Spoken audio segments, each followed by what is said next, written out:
All right, so I was listening to a guy his name's Millennial Steam on YouTube, and a couple of his videos popped up for me, but uh, every video he has is talking about how basically the cost of living is ridiculously high, and education doesn't really guarantee that you're going to have a good outcome. He had a bunch of education. I was just listening to something he said. He had interviews at Intel and Google, and and then he ended up taking a job like at Walmart and a call center and lower level jobs because he couldn't get a job at a high paying company or a quality company with benefits and high pay and a good situation. So he was desperate, and he was forced to take a entry level job or a low level job, at like a Walmart or at a call center or doing something that pretty much anyone with a pulse could do. Because he's out of college, he doesn't have a job. He's firing off hundreds of resumes, not hearing back, having a few interviews, then getting passed up. And I think he said his degree was in literature or some arts degree, so it's not a technical degree. And that might be a big part of the problem. If you don't have certain degrees, and if you don't know anyone at the company, you don't have a connection, they're gonna probably hire someone else over you because they have a lot of options. These top companies, even bad jobs get like hundreds of applicants, right? Because there's people that are always, he calls it like the revolving door. The lower level jobs just have people leaving all the time. So there's always a need to hire new people. And you can imagine even at the higher paying jobs, there's going to be a ton of people who are applying for those jobs because they're high paying, they have benefits, they have they have the potential to grow, meaning that you can take more responsibility and get paid a lot more money. But for him, it's hey, I went to college. The guy seems pretty smart. I mean, he's kind of, he's a little negative on things in general, but that's just his own experience. It sounds like he didn't have a good family situation. He went to college for a long time, and then after spending all that time in college, you don't really want to take a job where you're at the very bottom. It's like, hey, I went $100,000 into debt, and now you're expecting me to take this low-level job that pays an hourly wage with no benefits. It's like, how am I supposed to afford life? I have student loans. I'm expected to try to get a house. I want to try to get money so that I can afford to live. That's what he said too. He said, hey, when I was growing up, like back in 2000s era, people were making $70,000 to $75,000. They had a house, they had a vacation house, they were married, they had kids, they had nice cars, new cars. And he was saying, now people, they're renting, they don't own anything. One of the videos he said, the lady's driving a 1990 Honda Civic, and if anything happens to it, it's already on the fritz, but if anything happens to it, she's going to be walking because she won't have enough money to cover the car repair and then still pay rent and then have to eat. Obviously, if you're making $20 an hour or $15 an hour, the money's just going to get eaten up by normal expenses.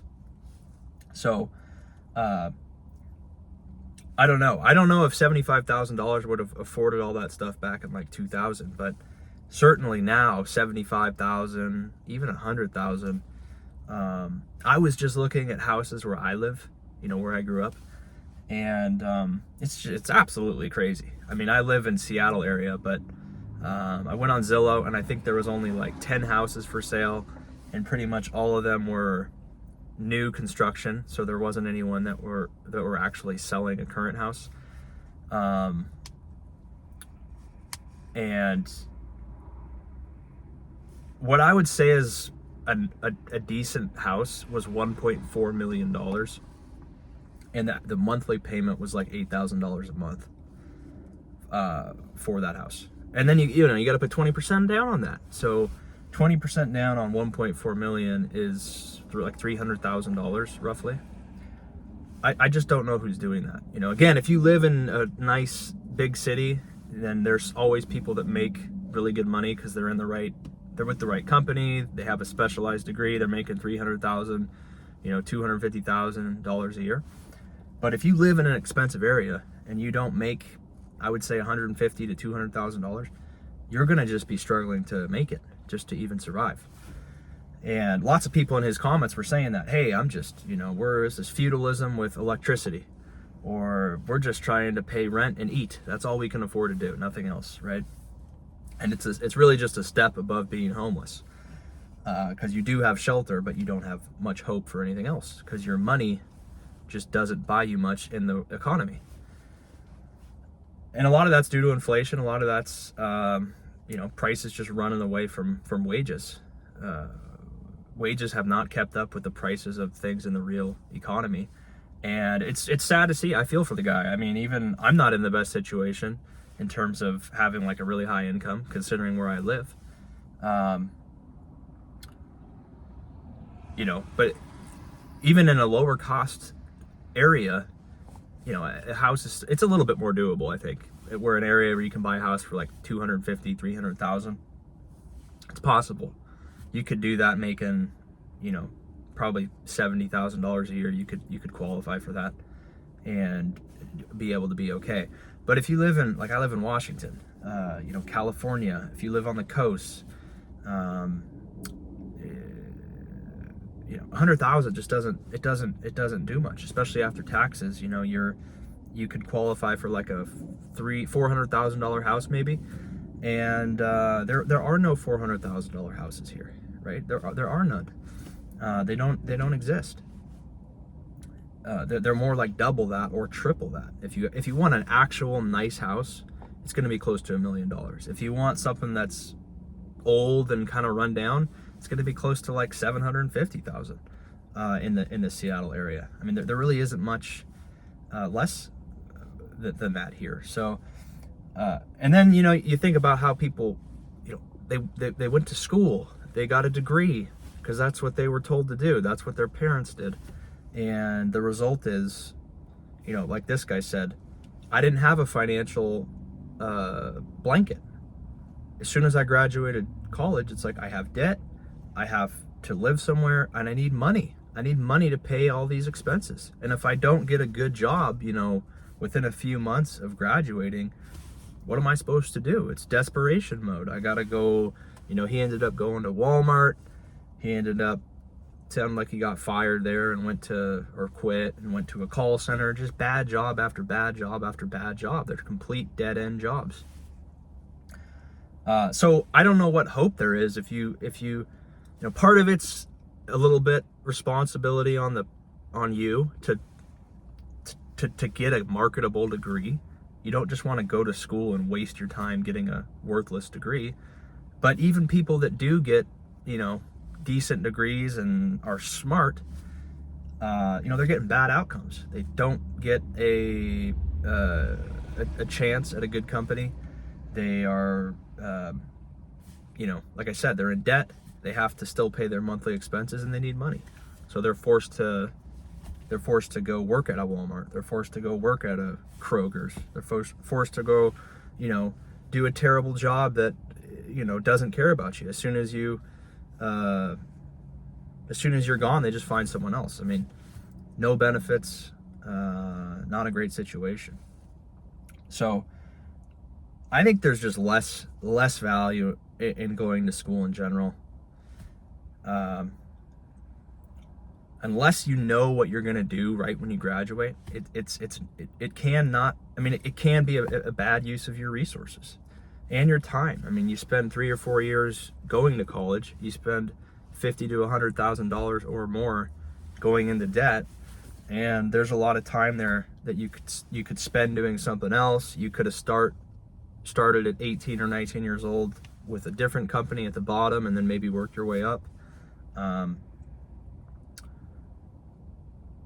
So, and I can resonate with that. I mean, you look at all these job postings, unless you know someone there, like you have to be friends with someone or know someone that works there or have a very, very specialized technical degree for them to want to pick you, because they get hundreds of applications and you're just a name on a page. So unless you know someone, or unless you're, like I said, like some highly technical advanced person, they are just gonna, they're gonna not call you back. You're gonna be lucky to even get an interview. I can't tell you the amount of interviews I had where with decent companies or with, you just never hear back. You have what you think is a totally fine interview, but they have so many candidates. They have 15, 20 candidates that they're interviewing. They maybe get 1,000 or 500 applications of people that want to work there. So they have so many options. And they're only going to go with someone that obviously they want, and that, if they have a different candidate that the manager knows or that's a family friend, they're going to give that guy or that gal the job over you, regardless of your qualifications, right? Because at the end of the day, it is really more about who you know. It's not really about what you know. In some cases it is about what you know, but for most jobs, it's mostly people driven, who you know, how well you're liked among people that will get you hired. And then once you get into a good job, you're kind of set. You can stay there and rise, and you're making good money. But if you're on the outside looking in, it's terrible. I mean, that's what this guy's saying. You're trading your time for low money. You're getting older and you're not starting at a good company, so you have less time that's with a good company, and you're floating in between kind of bad jobs, and you're getting older. And so it becomes harder and harder and harder to actually start with a good organization. So that guy's name's Millennial Steam. Most people, I think, if you can resonate with the guy. I mean, his videos are kind of all the same, and he's a little negative, I think, but it's just, I don't think he comes off being overly negative. I think he's just reflecting his experiences that he's had in his own life, right? So check him out if you want, and let me know what you guys think. If you have comments on it, see you in the next one.